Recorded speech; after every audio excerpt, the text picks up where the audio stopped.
67वां दिन पाक कलाम में से पढ़ेंगे ज़बूर नंबर 31, उसकी 9वीं आयत से लेकर 18वीं आयत तक। ऐ खुदावंद, मुझ पर रहम कर, क्योंकि मैं मुसीबत में हूँ। मेरी आंख बल्कि मेरी जान और मेरा जिस्म सब रंज के मारे घुले जाते हैं, क्योंकि मेरी जान गम में और मेरी उम्र कराहने में फना हुई।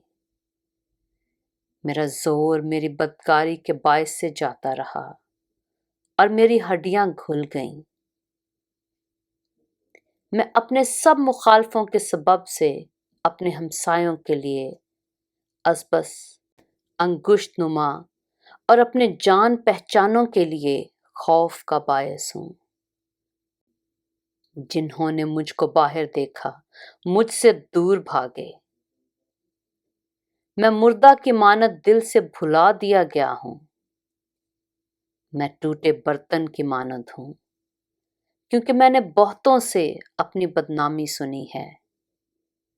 हर तरफ खौफ ही खौफ है। जब उन्होंने मिलकर मेरे खिलाफ मशवरा किया तो मेरी जान लेने का मंसूबा बांधा। लेकिन ऐ खुदावंद, मेरा तवक्कुल तुझ पर है। मैंने कहा, तू मेरा खुदा है, मेरे अयाम तेरे हाथ में हैं।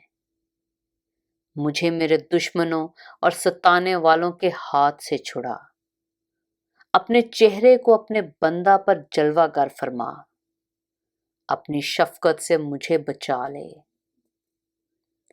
ऐ खुदावंद, मुझे शर्मिंदा ना होने दे, क्योंकि मैंने तुझसे दुआ की है।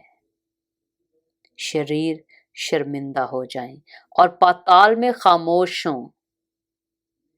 झूठे होंठ बंद हो जाएं, जो सादकों के खिलाफ गरूर और हकारत से तकब्बर की बातें बोलते हैं।